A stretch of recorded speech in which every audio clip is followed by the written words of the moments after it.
Hello friends welcome to my channel. तो national Ayush mission तरफ आपणकर किसी मेडिकल पोस्ट बाहर विषय में डिटेल से जानिबा।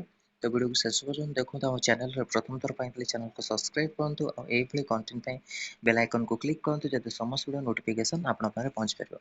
देखो यहाँ आपंकर फ्री जॉब अलर्ट रे आसी। तो national Ayush mission last date रोचे 11/7/2024 रिसीव द एप्लिकेशन। तो भितर आपने अप्लाई करेंगे।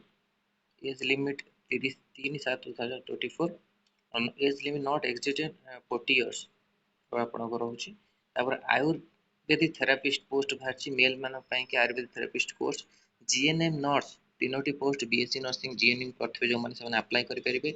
मल्टीपर्पज हेल्थ वर्कर जीएनएम 45 टी पोस्ट रोचे जीएनएम नर्सिंग जो मैंने करते अप्लाई करेंगे। योग इंस्ट्रक्टर 10टी post diploma yoga teaching PG diploma योग।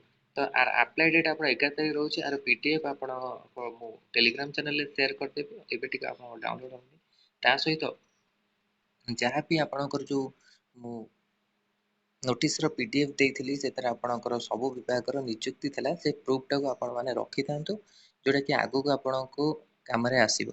जदि भी आपणकर पोस्ट न आछि पीडीएफ को आपण माने यदि आपण जो विजिट करछंती चीफ मिनिस्टर सीएम पाखकु कि आपण हेल्थ मिनिस्टर पाखकु सेठी आपण माने सेटा देखि परिबे। आउ जो O3 रे जो आपण माने कहउतले रिक्वायरमेंट आसीबो O3 कैलेंडर को भी आपण शो करंतु।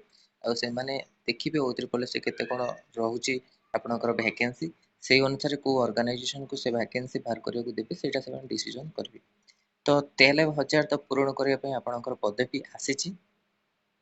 तो देखंतु सेटा आपण केबे फिलअप होउची आउ सब बेले एमती आपणकर अपडेट आसी थाए।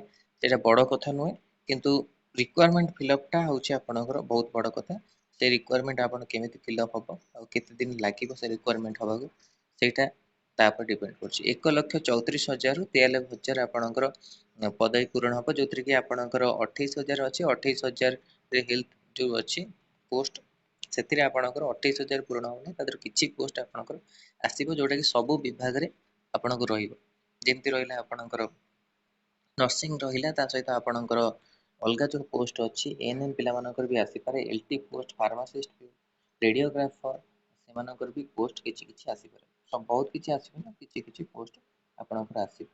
ता सहित आउ जहाँ भी आपणकर मेडिकल पोस्ट होछि ता दिरे भी आपनके रिक्वायरमेंट देखियो को मिलते। तापर ईएसआई अछि आपणकर ईएसआई तो आपण ओडब्ल्यूसी ऑर्गेनाइज करिबो सेटा से रिक्वायरमेंट भी आपणकर आसी पारे। तो सब आपण माने प्रिपरेशन करंतु जो माने भी एससी के अप्लाई करछंती यूपीएससी रो से माने भी प्रिपरेशन करंतु। आ सब एग्जाम प्रिपेयर कले आपनको आगु को जो रिक्वायरमेंट आसीबो अटेंड जो करछंती एग्जाम ता पे हेल्पफुल हबो आपनको क्वेश्चन करबे को इजी हो। तो एटा इंपोर्टेंट अपडेट थिला आपण मानक पय कि जहाँ भी रिक्वायरमेंट आसुची आपनको आ शेयर करा जिवो आ आर पीडीएफ आपण मानक टेलीग्राम चैनल रे मिल जिवो।